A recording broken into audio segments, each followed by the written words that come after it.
Welcome back to NASCAR Heat 5. Folks, today we have got Auto Club Speedway. We came in 5th place in the last race. It was unfortunate. I thought I had a really good plan, and then, as always, a caution messed it all up.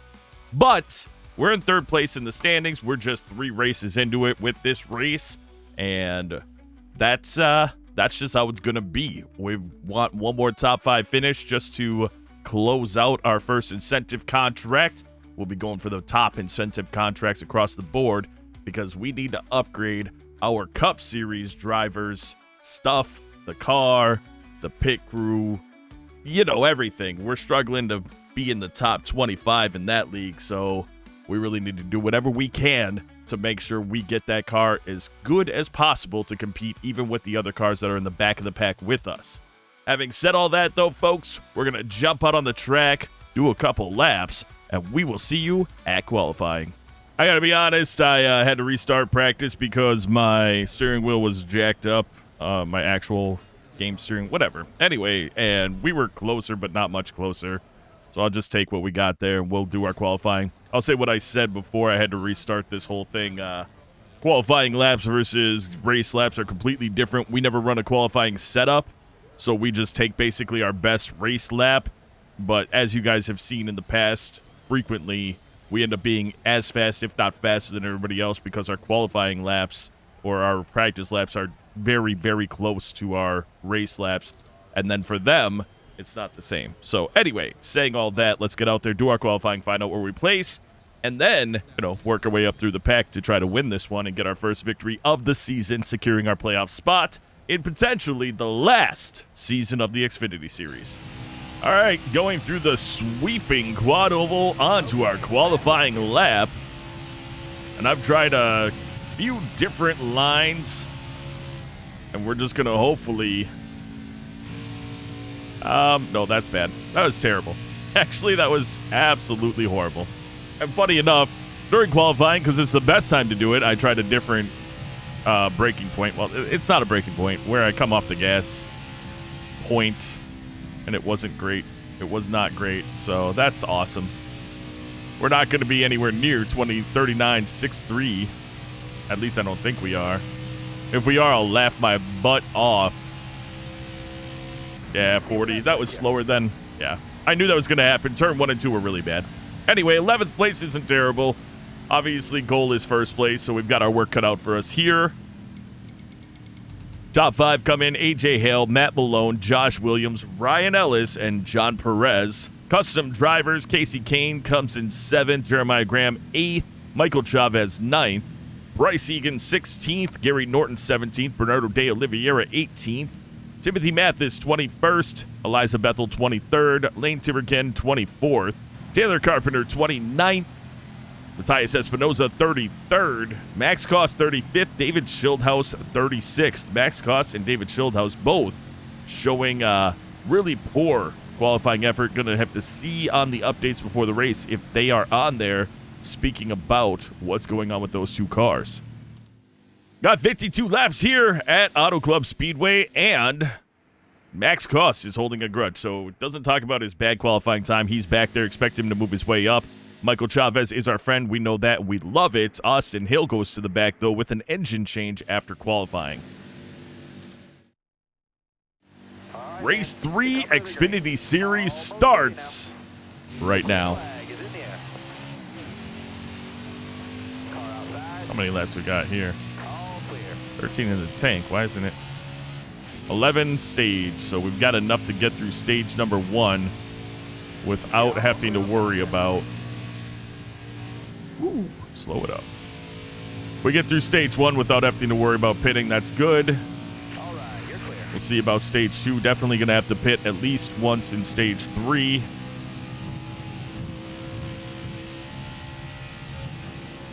Here we go into turn number 3 as we get on the inside of Matt Malone right up behind Casey Kane. We're going to get onto the power early, and we have a really good 3 and 4.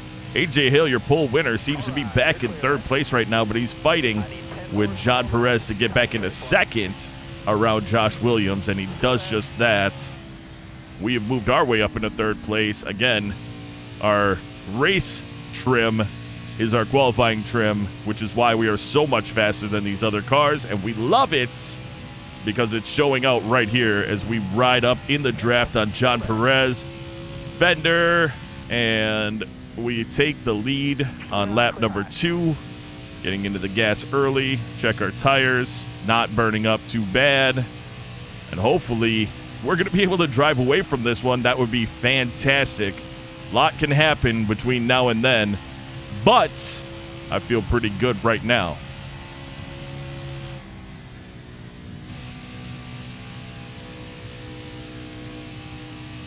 See how that actually wears on my tires. Wondering about that because I actually just had a really good 1 and 2, but I also really pushed it hard through those 2 turns, so I wanted to make sure that we weren't too bad off.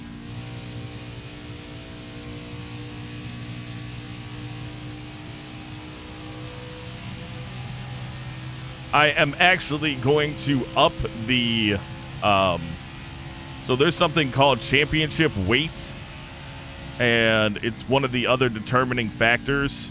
It's not going to be something that, it's not going to be something that is, it's not something, I'm sorry, I'm trying to think while driving. It's not something that everybody's going to be able to determine on their own. I'm just going to increase it, and hopefully that's going to help as well as far as the competitiveness of the drivers. I want the subscriber drivers to have a heavier championship weight than the AI drivers, just because I'm seeing more subscriber drivers, even though they're better, I'm seeing them towards the back, and I think that the championship or the AI drivers actually have a championship weight of 100. It goes up, like, I mean, it goes up exponentially as far as I know, but I'm going to adjust that after this race as well. I know we have John Perez, Michael Chavez, and AJ Hale up in the top 5, but we've had so many drivers that have come through, start really well, and then finish poorly. And, you know, it's my series, and I want the subscriber drivers who worked really hard to get all their cars to be as good as they are, and their drivers to be fully upgraded in the Xfinity series, to actually compete for a championship with each other. I mean, yes, occasionally, of course, we'll see the AI drivers win races and do all those things, but I'm going to be honest with you, my goal on this, the Xfinity series, is to see the custom drivers be fighting for a championship with me. Now, in the last season, we did end up with that. We had custom, oh, that was a bad set of turns, and we got loose off. I hope that's not a sign of things to come, as we're down to 63% on the tires. Anyway, last season in the Final Four, it was all AI drivers, which is great. And we had a little bit of a mix of or not all AI, we had all subscriber drivers in it, which was great, but we did have a mix of AI drivers, and the thing that had happened was at the beginning of the season, the drivers weren't as good, the subscriber drivers. So by the time we got to the playoffs, the AI drivers that were in it, I mean, they weren't any competition for the subscriber drivers. So it was almost a waste for it to have those in positions when we had a couple AI drivers that did really well during the playoffs that weren't, or a couple custom drivers that did really well in the playoffs that weren't in the playoffs, but during those playoff races, they did very well. So want to make sure that we get the best possible chances for everybody that has a good season to not be stunted by an AI driver. Now, in the Cup Series, it's completely different. At the end of it all, everyone's going to be equally matched, and whatever happens, happens. But in the Xfinity Series, because it was kind of me still feeling out how it went, and this being potentially the last season that we have this, I would like to at least have a chance to have these drivers fight with each other for that spot. Put many, many, many hours of time into building all these cars, drivers, this whole series, and so I would like the end of it to be pretty spectacular with the subscriber drivers. Cup Series, that is its own beast, and I'm really looking forward to 3, maybe 4 seasons of driving in there. And I think it should go pretty well. I feel pretty good about it overall.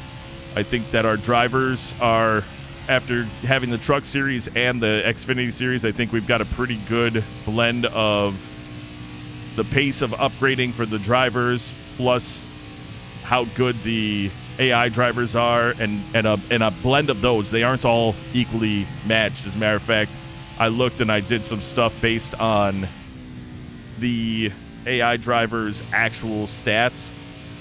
So hopefully we'll see, like, Kyle Larson does really, I mean, Kyle Larson's great anyway, but he does really well at road courses over, you know, other drivers that maybe were really good at speedways but not as good at road courses. I talked about that before, and when I talked about it before, I did what I said I was going to do. So if you missed that video, shame on you. Just kidding. But it's another explanation of what I'm doing with that series. And Nick the Wall, just a tiny bit there, but no big deal. We've got a 1.8 second lead over John Perez. Top 5 looking very much the same, except Josh Williams and AJ Hale have swapped spots. But it's looking like when we come to the end of stage number 1, we're going to have a number of subscriber drivers getting playoff points if they are to make the playoffs. We've got one more time around the track. We have slowed up almost a full second based on the wear in our tires from what we can do. Closer to a half second, but in 12 laps, that's a fair amount. And we bring it through 1 and 2, and we're getting loose towards the end of 1 and 2, which I want to keep in my mind because we also have to worry about that when it comes to our longer stages where we're running out more fuel laps than we are. Well, we only have 2 left in the tank anyway, so maybe we should be okay. We should be okay. We got a little slick. John Perez, Michael Chavez slowed down a bit too. There we go. We win the stage, and I am happy about it. I want to note, unfortunate day for Gary Norton and that wonderful crew of the 81 machine out of the race. He is your driver that is on pit road right now. Green flag drops, and it's a drag race to the start-finish line as we're going to take it with a better gear ratio. Only 9 laps in this stage. There were 12, but a couple are under caution, so we kind of get that benefit. Perez, Chavez, Williams, Hale, same starting spots as we saw at the end of stage 1 as we just take off like a rocket ship, and I love to see it. I'm not upset about this. You know how few of the races that we get that are anywhere near this, so I'm pretty stoked. Also, after this race, and I set the championship weight, I have a strong feeling that it's going to be exponentially more difficult with those guys. They're all top-rated drivers, but I think that championship weight also plays a big role in it. I'll give you an example of that, actually, while we're just driving around in the lead. When I was going through the driver setups, now the custom drivers, the subscriber drivers, they've seen kind of the format that it's in because when I have them upgrade their drivers, I show them where their driver is at based on the actual file. And it's just numbers. So in NASCAR Heat 5, the subscriber driver number is, or any driver in there, it's getting towards 0 is better, except for the chase weight or the championship weight. That one going up in numbers is better. So we'll take like, I'm trying to think about a driver that hasn't performed excellent in the regular Xfinity series on this game. Okay, let's just say, for instance, running on a small team, Jeffrey Earnhardt. His chase weight might have been minus 150. So then you would look at somebody like, let's just say, and just for not an actual, but just for argument's sake, let's say Cole Custer was a championship driver. He was in championship form, going to be winning. His chase weight would be at like plus 100. And so it didn't matter if his speedway rating, if Jeffrey Earnhardt's speedway rating was the highest rating it could be, for instance, if it matched Cole Custer's speedway rating or was within the range of it, Cole Custer would still be the better driver. And that's my assumption on it, and we'll find out after this race because I'll adjust it right after this race. We see a lot more subscriber drivers up in front of the AI drivers in qualifying and stuff. I don't kind of answer that question. So I feel like that'll be a good determiner, and we'll keep testing that out because I think that's going to be big also for when we do the Cup Series. But we'll see what happens as Michael Chavez has taken the lead over John Perez behind us, and Anthony Alfredo has made his way up into the top 5, getting around AJ Hale, who's had a stellar race so far, and looks to get back into the top 5 to get that finish. We've got most of these drivers just 1/10 away from each other, probably driving in a line. John Perez looks like he is trying to catch Michael Chavez as they are side by side according to the relative right now. John Perez just a little bit behind Mr. Michael Chavez. We've got a few races left, or a few laps left in stage number 2. I'm going to speed it up. We won't have, like I said, speed ups like we used to have. It's going to be just a quick little blurb of a speed up, but I've got nothing more to talk about right now, so let's move on to stage number 3.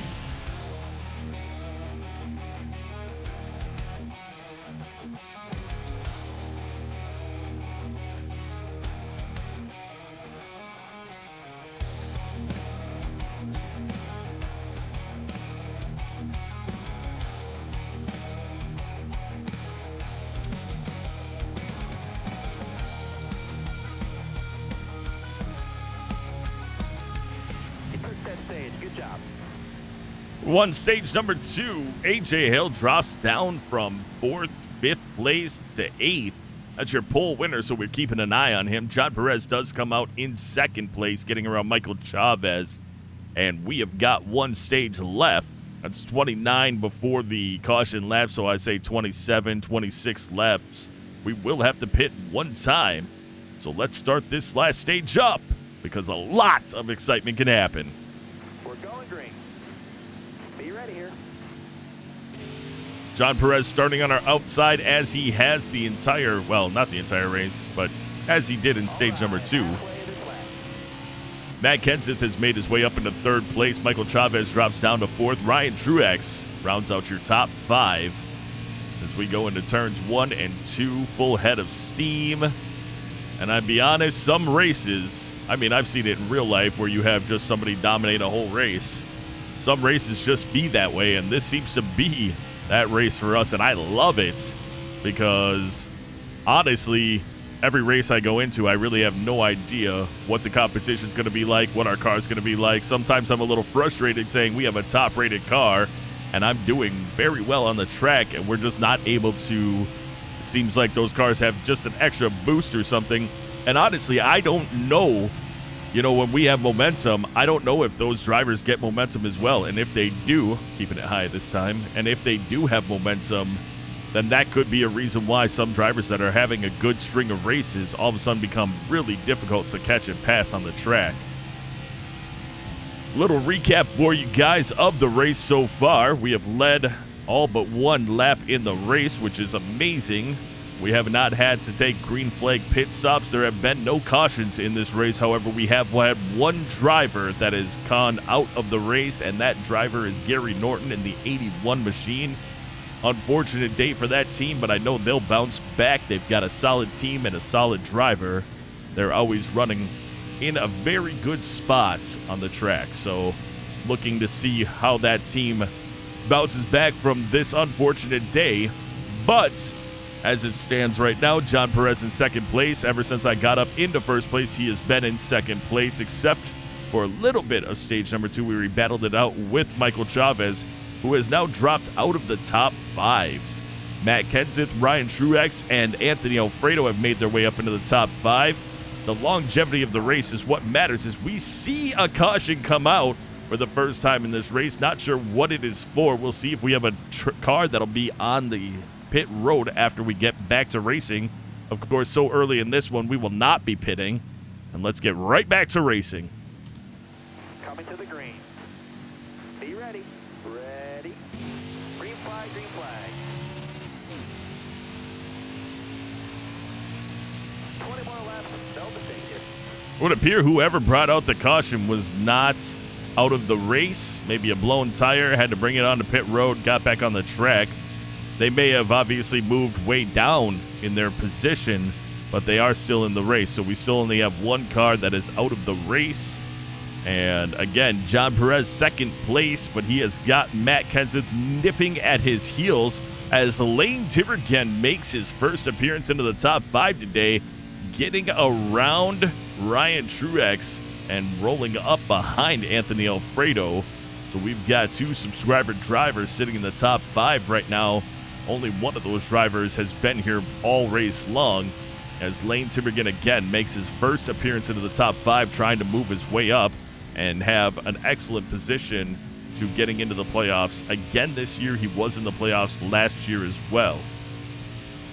Kenseth looks like he is trying his best to catch Perez, but Perez puts a little bit of distance, I would say about a 1/10.5, as I just watched the amount of time change, and Perez has changed a little bit later than Kenseth's.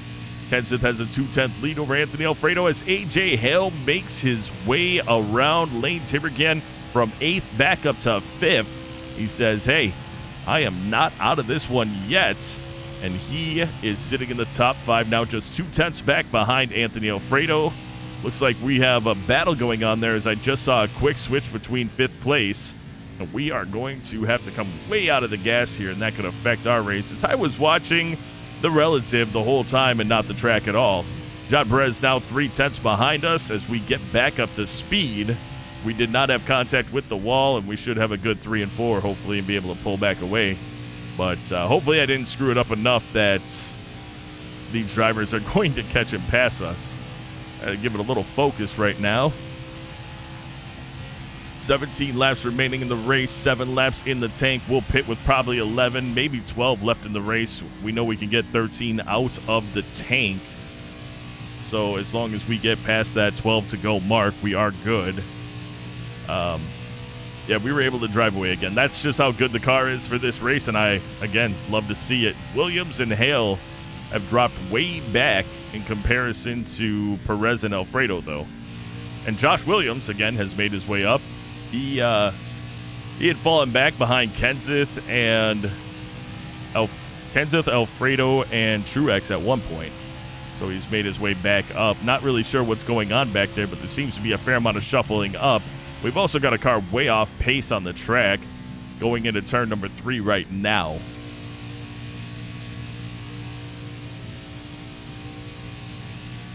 We appear to be doing fairly well right here, so I'm going to speed things up until we do pit as we're in the lead. Not a ton to talk about. That car that was running slow on the track has gotten onto pit road. I don't know if I'll see who it is. The pit wall is a little high over here, so we'll have to keep an eye on who that was, but they are smoking, and that may have been Matt Kenseth. It looked like a yellow and black car, so interesting there. Well, let's go ahead and jump to a quick little speed up here. We'll be back when we are pitting for the final time in this race.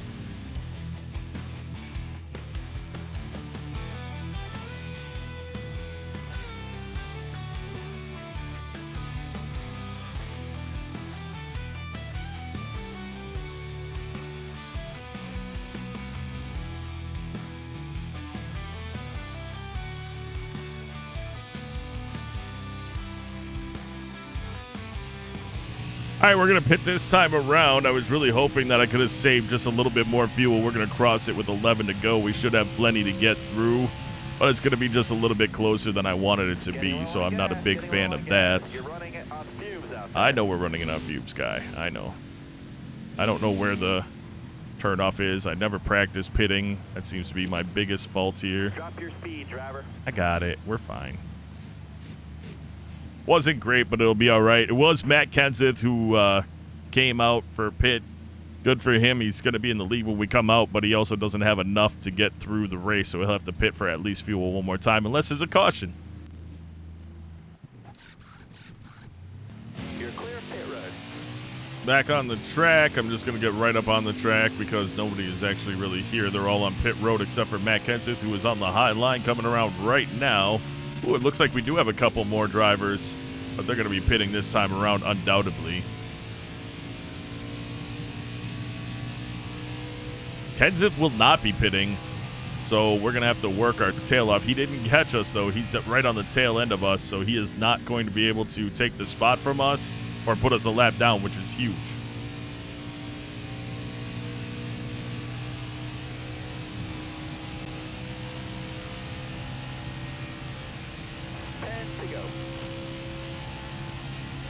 All right, here we go. This is showing more likely what the... Oh, it's Timothy Mathis leading the race? I'm sorry, I thought it would have been Matt Kenseth.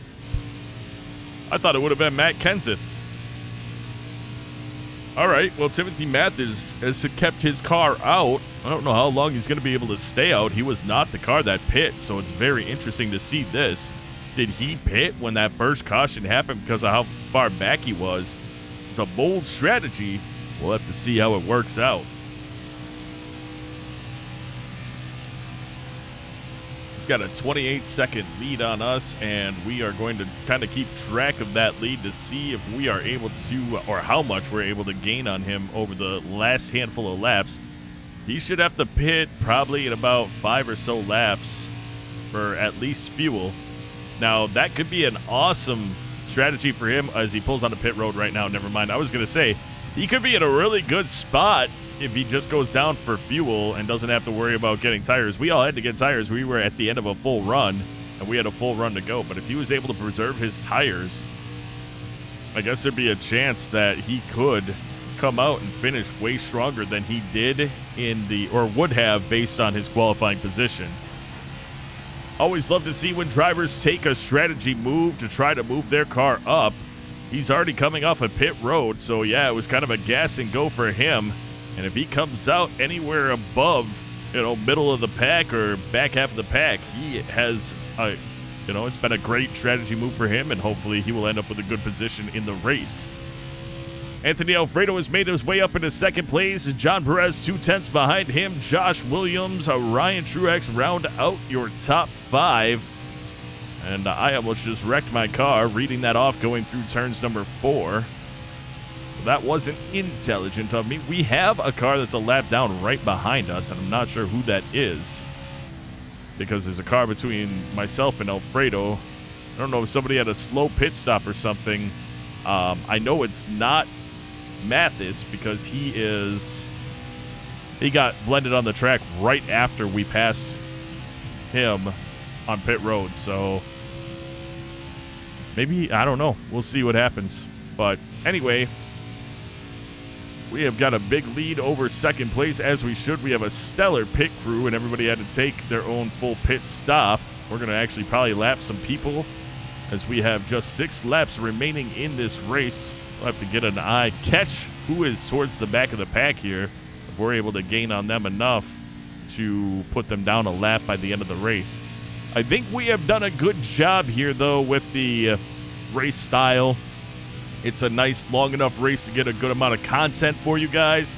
Also, turning down the cautions to being not strict has given us the chance that when we do have a longer stage at the end that we have to do green flag pit stops, we have the 3x wear and tear and fuel consumption, so we are still having to do the pit stops because our tires wear out very fast. We run out of fuel. We do have to think about tires every time now, where before with a 2X, maybe we'd be able to get by on the longer races because you had so much more room to play with, and you just don't have that anymore, which is good for me and for the content, of course, for the challenge of it, because we may have to pit at some race, like think Atlanta. We're 100% going to have to pit early at Atlanta. We're not going to be able to run out of fuel running Atlanta. So we're going to have to pit for tires. And how I run versus how these AI drivers run, you never know. Maybe that's how we end up doing very poorly. So a race like this to get us into the playoffs is huge, because if we have a poor showing at something like Atlanta because we don't have a good strategy to preserve our tires, or I run the car hard like I do all the time, these are the things that can be detrimental to a race victory. So we'll see how that turns out in those races.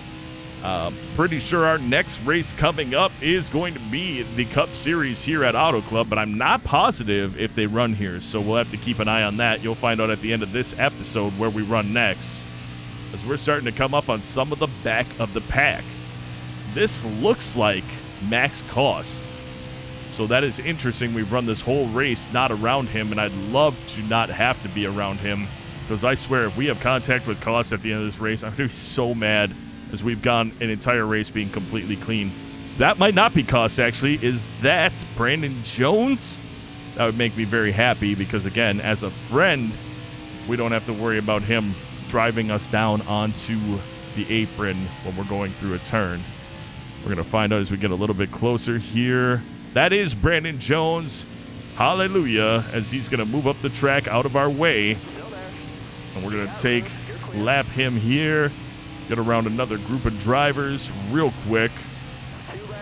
And there's just 2 remaining as we continue our clean run this race. And all that can do is benefit us as it goes towards our relationship as well with potentially multiple drivers. I mean, we have good relationships with 31, I think, of the drivers where we're friends with them. But as well, we have Max Cost as a rival, and we have a couple drivers that aren't friends. So every race like this where we are completely clean, have 0 contact with any drivers on the track, is a race towards, improving all of those relationships even further. We've got Anthony Alfredo and John Perez really battling it out right now for the for the second position. As we come around with 1 lap to go, you see Matt Kenseth did have to make that final pit stop. He was not going to be able to make it around the track. That is really unfortunate for that team that they had the blown tire earlier on. We're going to jump to the inside, get around Creed and Galding. We're going to come up on the back of Baccarella. I don't know if we'll catch him before the end. Yes, we will. He's going to fade up the track. We're going to bring it down around his inside and lap him as well, as we are going to bring home our first victory of the season. And that's going to be at Auto Club Speedway. What an amazing experience. What a great drive. Let's burn this thing down right in front of the attendant. He put in a long day. He worked real hard to see this victory. And we're going to bring it home for him as we're going to bring it right up against the wall and smoke that engine. You heard it blow right there. What a race. What a victory. Let's go look at our numbers. Top 5, Tony Savoy. John Perez did take second place. Great job for him. Battled it out all day long and came into that penultimate position. Anthony Alfredo, 3rd. Ryan Truex, 4th. Josh Williams, 5th. David Schildhaus, 6th. Michael Chavez, 7th. AJ Hill, 8th. Lane Tibergen, 9th. Max Cost moved his way up from the back to 10th place. We knew it would happen. Eliza Bethel, 11th. Bryce Egan, 12th. Casey Kane, 15th. Taylor Carpenter, 18th. Matt Malone, 19th. Bernardo de Oliveira, 21st. Jeremiah Graham, 23rd. Timothy Mathis ended up 1 lap down in 26th. Not really sure. He must never have recovered when he pit. We might have gotten him a lap down, and then that was the best he was going to get there. Matthias Espinoza finishes in 30th. And as we all are aware, 46 laps down, Gary Norton DNF'd. And if you were watching what was going on in the background while I was saying this, you would see how he had actually wrecked out there. There's our trophy presentation. There is our Camaro. We had the fastest lap of the race, 39.702. We led the most laps, 47 of 52. David Schildhaus on the move from 35th to 6th. Great job for that team. And Cesar Baccarella, tough break, 6th to 27. Well, there we have it. Auto Club 400 at Auto Club Speedway in the next episode. We ended up having huge savings in the last race because we were so clean, but nobody cared. Nobody said anything about it, so that kind of sucks. But in our next video, we're going to be racing 60 laps there at Auto Club Speedway. This was a great race for us. Hopefully, we're able to do better, or do better than we did in the last race, as we sit in 36th position overall in the Cup Series. We've got our work cut out for us there, so stay tuned for that. But folks, I would like to take a moment out to say thank you so very much for taking the time out of your day to watch this video. And until next time, and of course, as always, you take care.